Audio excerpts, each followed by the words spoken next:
Hey, this is Notser, and we're in the Tier 10 American Battleship Montana. We're on the map Two Brothers, and no, the enemy team did not go down the middle. My team will not go down the middle, but it's a very weird game. I set out to test the module, the legendary module. The legendary module for the Montana replaces the slot 5, so concealment, and because don't be ridiculous, you're not using anything, concealment. It's going to replace the concealment module, and what it provides is 10% flood recovery, 10% fire extinguishing improved, 70% repair time improvement for steering. Whose steering gear gets knocked out in the Montana?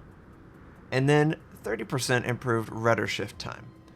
So it's a little bit more tanky, not nearly as tanky as the Hindenburg, but we'll see how that works out.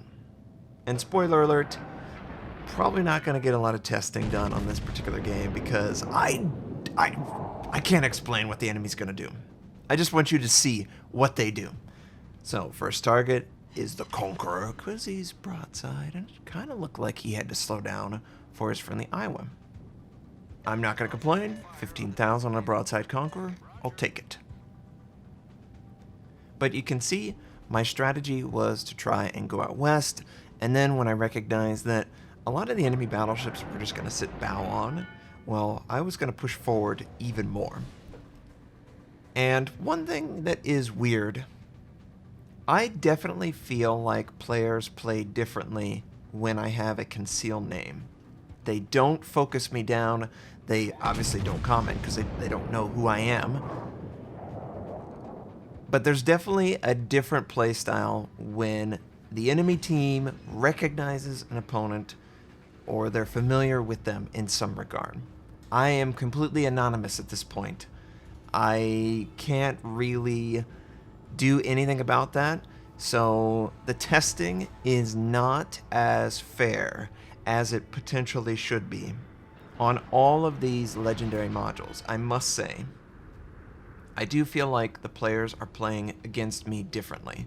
So I wish I could like disable my name and play these ships for 3,000 battles prior to testing the legendary module. But regardless, we're just pushing around the west. Notice that the enemy team's pretty bow on, Conqueror, Iowa. Got a Des Moines there, we got a Gearing in the back, which is hilarious that the Gearing is behind everyone else. Okay. But these battleships are bow on, and they're trying to go up against a friendly who is taking a ton of fire. So I was like, I gotta take advantage of this, full advantage. Get on the broadside of this guy, trying to get a citadel to knock him out. Is this gonna be the knockout blow? It is the knockout blow. Friendly Missouri, keep up the focus, the drive to move forward. I just need to reload quicker. And I couldn't believe that this was occurring. Not a single enemy is trying to fire at me. They're all focused on the Missouri, and yes, the Missouri will die. But if we could kill 2 enemy ships for his 1 death, it'll be all worth it. So continue this broadside onslaught. We get a citadel on the Conqueror, knock him down to maybe 20-30% life. He's gonna try and heal, of course. I am now sustaining fire. We've got an enemy Des Moines. I wanted to kind of cut off the Des Moines with this island to limit his effectiveness against me.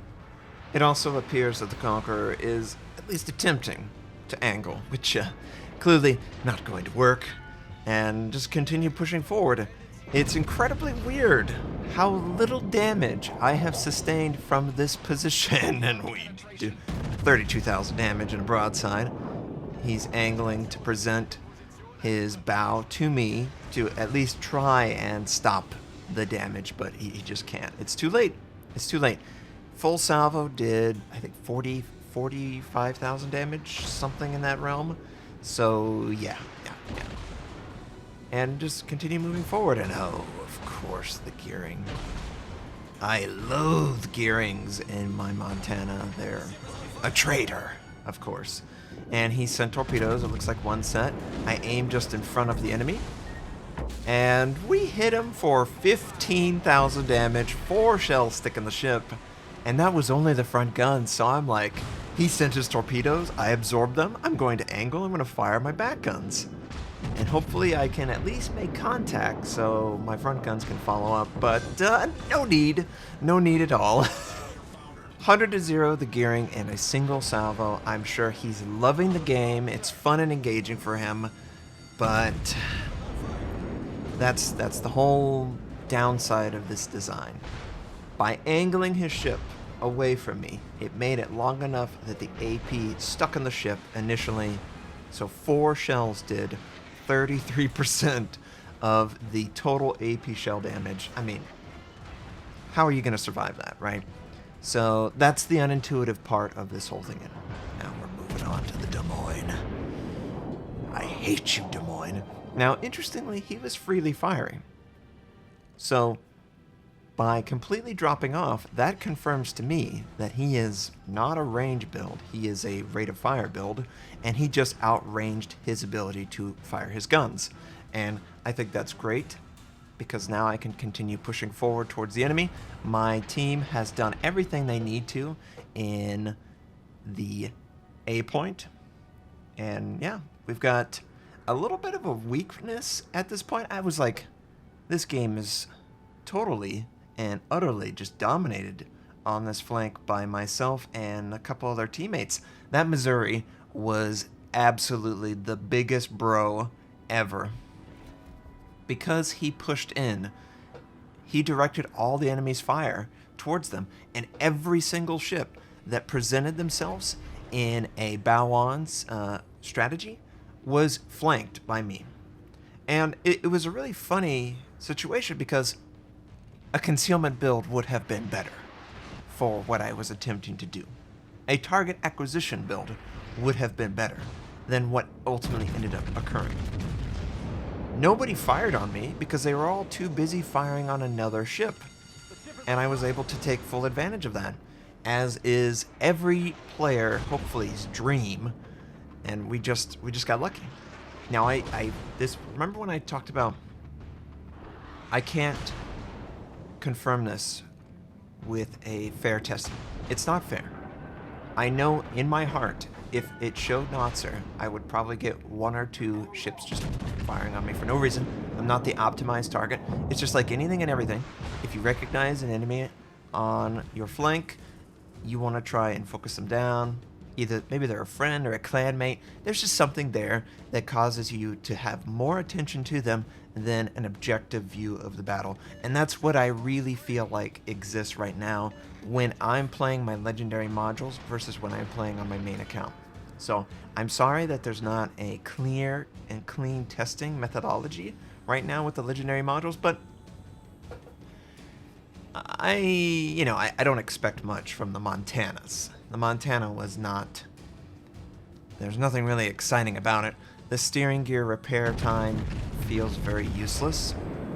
I would prefer them to improve the fire extinguisher to a point where maybe it lasts for 5 or 10 seconds. I think it would be way more fascinating if they invested all their points into one thing than for them to give you a little bit, a sprinkle of the flood recovery time. 10% flood recovery time is useless, right?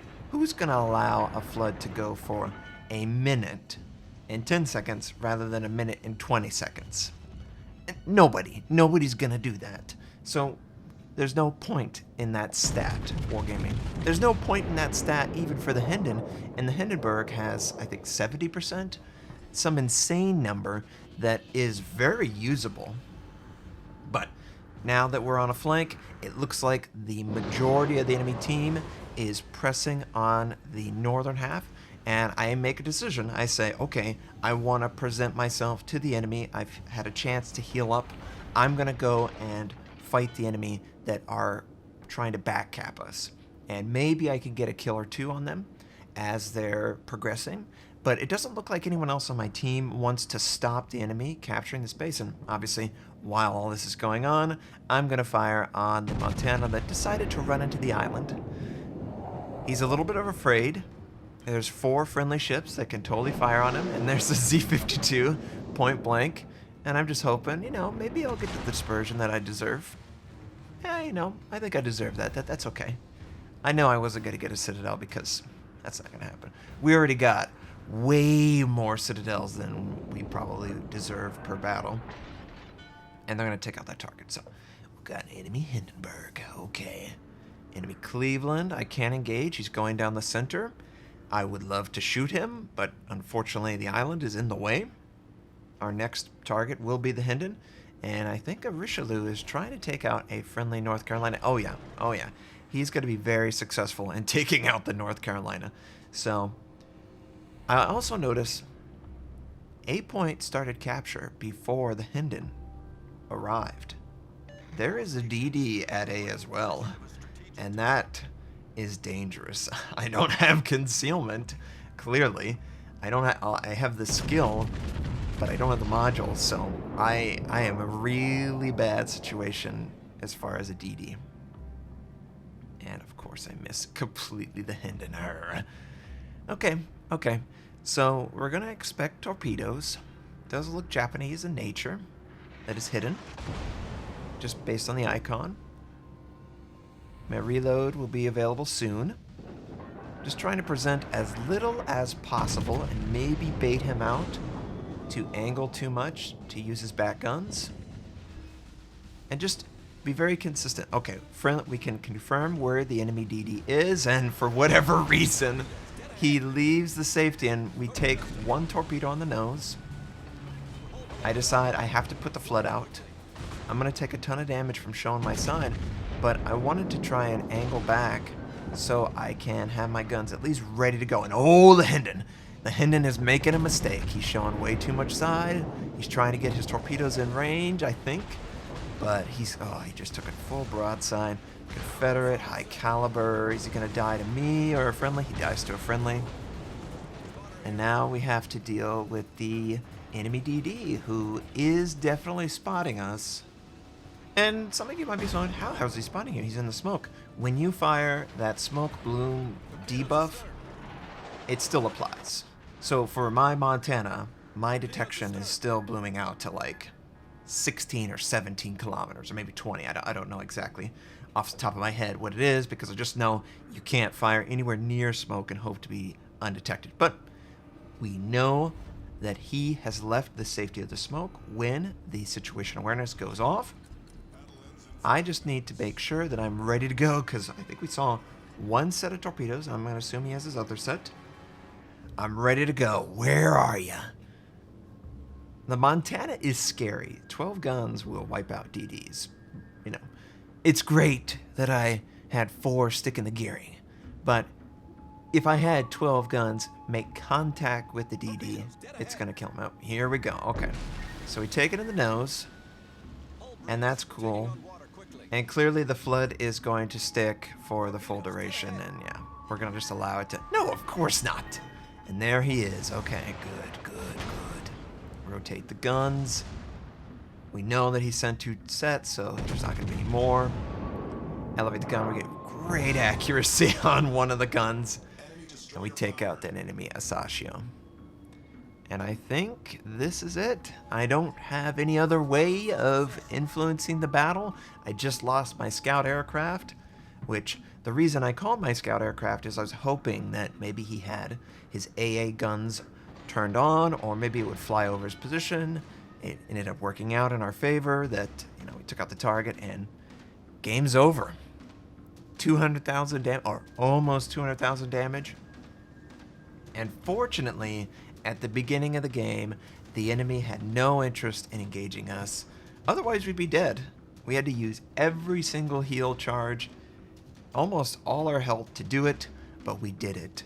The Montana succeeded in a really interesting and fun way, with our friendlies pushing forward and then taking the damage. And yeah, I can't say that the legendary module had any influence over this at all. I feel like it almost had a negative influence.